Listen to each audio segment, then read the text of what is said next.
नमस्कार मित्रों, आर्य टीवी के इस आध्यात्मिक चैनल पर आपका पुनः विनम्र स्वागत है। आज के एपिसोड में हम मनाचे श्लोक के 198वें श्लोक का विवेचन सुनेंगे। तो आइए शुरू करते हैं आज का एपिसोड। आज का श्लोक इस प्रकार है।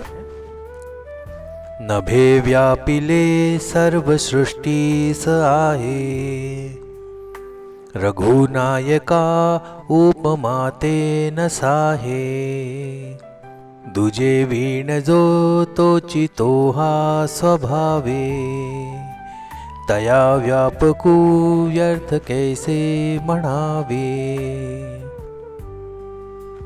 मराठी भावार्थ ऐकूया।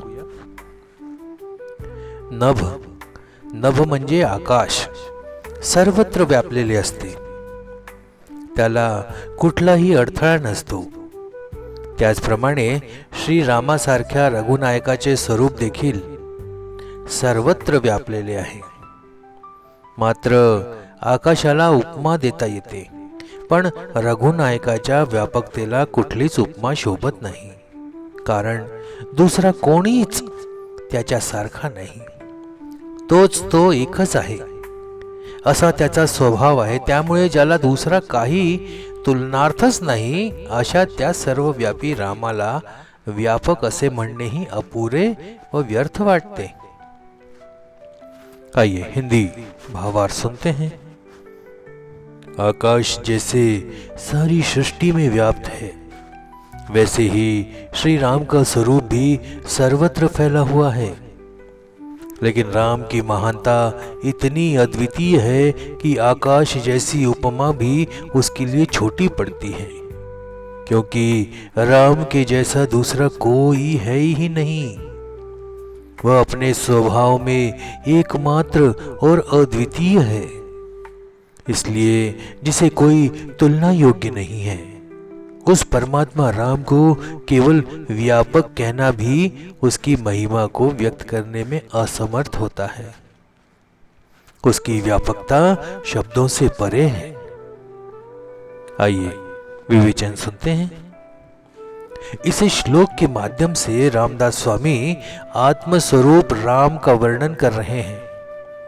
श्लोक का प्रथम चरण कहता है कि नभे व्यापिले सर्व सृष्टि स आहे, अर्थात आकाश पूरे सृष्टि में व्याप्त है।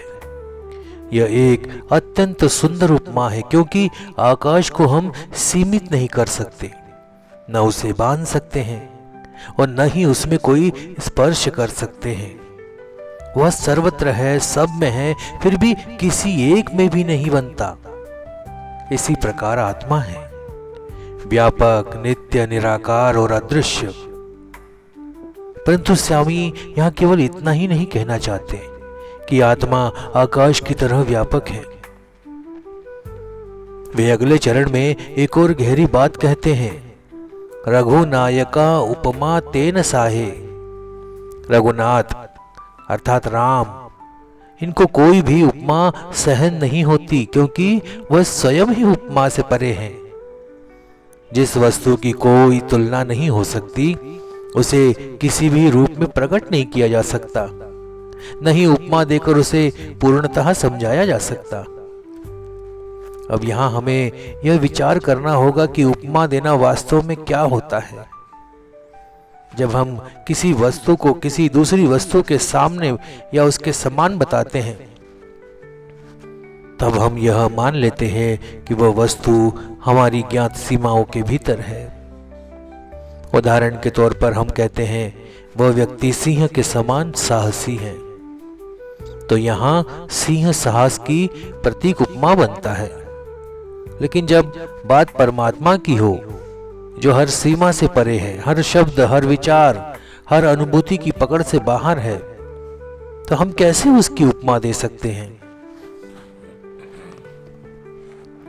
स्वामी कहते हैं कि दूजे वीण जो तोची तोहा स्वभावे, अर्थात वह जो किसी दूसरे के बिना ही स्वयं में स्थित, न किसी का आश्रित, न किसी से उत्पन्न, न किसी के समान, वही उसका स्वभाव है। इस पंक्ति में दूजे वीण अत्यंत महत्वपूर्ण शब्द है। इसका अर्थ है दूसरे के बिना। यानी परमात्मा की सत्ता किसी द्वैत पर आधारित नहीं है, वह निर्भर नहीं है। उसे अन्य कोई जन्म देने वाला है, न कोई उससे बड़ा है और न ही वह किसी के तुल्य है।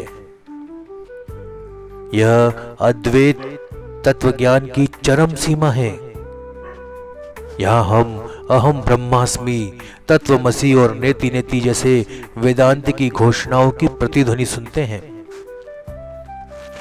जब कहा जाता है कि तत्वमसि तू वही है, तब यह आत्मा और ब्रह्म की एकता की घोषणा होती है। परंतु यह एकता किसी भिन्न वस्तुओं के मेल से नहीं, बल्कि यह इस सत्य की ओर संकेत करती है कि जो प्रतीत होता है वह माया है और जो अप्रतीत है वही सत्य है।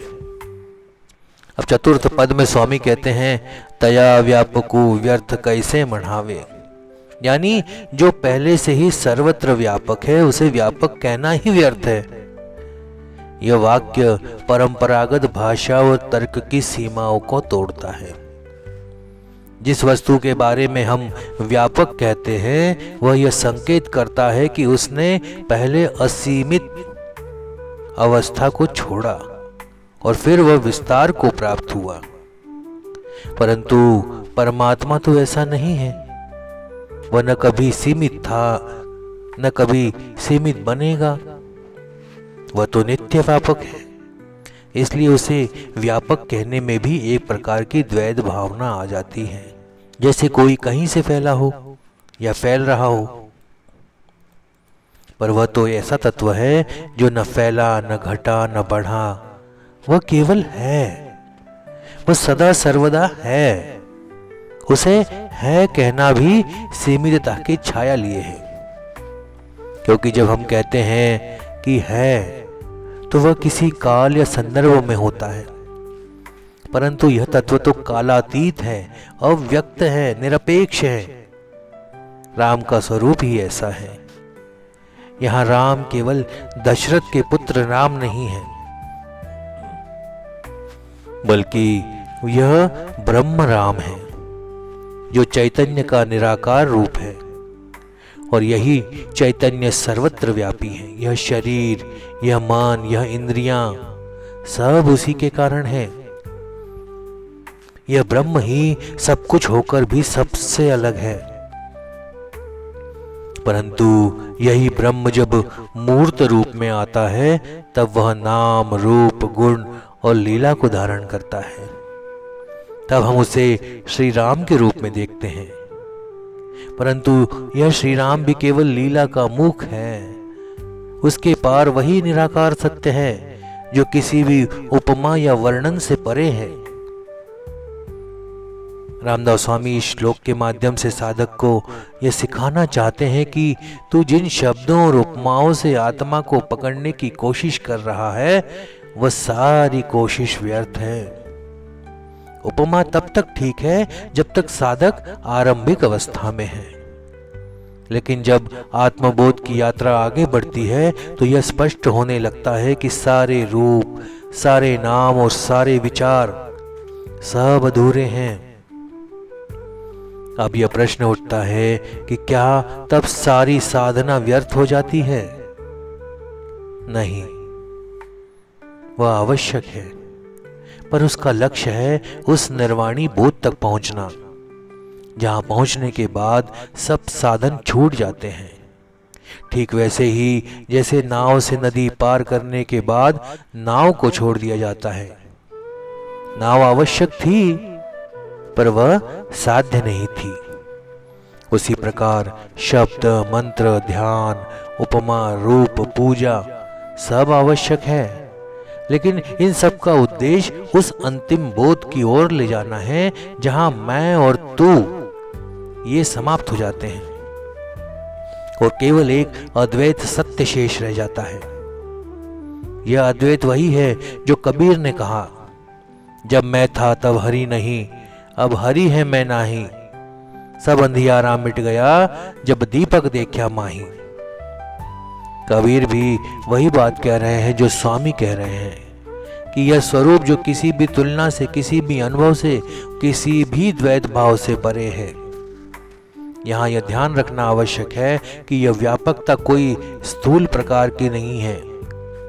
यह सूक्ष्म से भी सूक्ष्म और फिर भी सब में निवास करने वाली व्यापकता है, जिसे उपनिषदों ने कहा है एको देवः सर्वभूतेषु गूढ़ः, अर्थात एक ही देव सभी प्राणियों में गूढ़ रूप में स्थित है। यह गूढ़ता ही परम रहस्य है और यह रहस्य केवल अनुभूति से जाना जा सकता है, शब्दों से नहीं।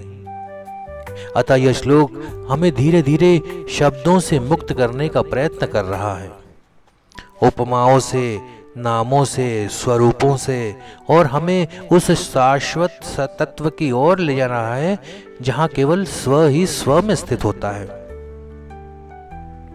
तो मित्रों, आज का विवेचन अपन यही समाप्त करते हैं। मिलते हैं अगले एपिसोड में एक नए विवेचन के साथ।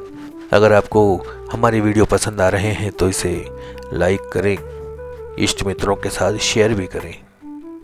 चैनल को अभी तक आपने सब्सक्राइब नहीं किया है तो मेरा आपसे विनम्र अनुरोध है कि कृपया इसे अवश्य सब्सक्राइब करें, ताकि आने वाले वीडियो की नोटिफिकेशन आपको समय पर प्राप्त हो सके। तो मिलते हैं अगले एपिसोड में, तब तक के लिए जय जय रघुवीर समर्थ। नमस्कार।